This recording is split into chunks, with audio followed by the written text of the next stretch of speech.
Hello friends, বেশিরভাগ সময় ক্লায়েন্টরা জিজ্ঞাসা করে মার্কেট ভোলালিটি এখন কি করা উচিত, কিভাবে ইনভেস্টমেন্ট করা যেতে পারে। আমার উত্তর খুব সহজ। মার্কেট টাইমিং এর থেকেও গুরুত্ব হচ্ছে অ্যাসেট অ্যালোকেশন করা।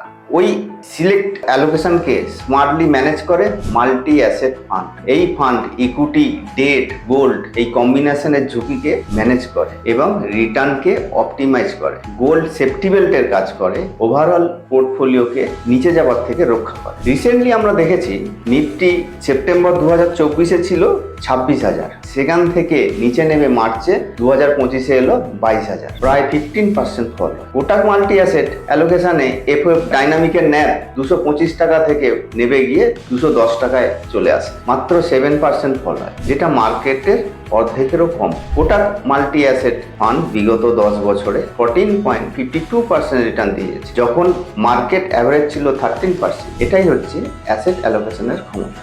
যদি এমন কেউ থাকেন যার রেগুলার ইনকামের প্রয়োজন, তিনি একদম সঠিক যে সিস্টেম আছে সেটা হচ্ছে SWP, সিস্টেমেটিক উইথড্রল প্ল্যান। এই প্ল্যানে ইনভেস্টমেন্ট করতে পারে, যেখানে ফিনোমেটিকের গাইডেন্স ও টুল ইউজ করে আপনাকে সঠিক ফান্ড আমি সিলেক্ট করে দেব। অল্প ঝুঁকি না মধ্যমত্ব ঝুঁকি না খুব বেশি ঝুঁকি, আপনার রিস্ক প্রোফাইল অ্যানালাইসিস করে সঠিক ফান্ড নির্বাচন করাই হচ্ছে আমার কাজ। আজই আমার নিচে দেওয়া ফোন নাম্বারে আপনারা কল করতে পারেন। Thank you. Fund investments are subject to market risk. Read all scheme-related documents carefully.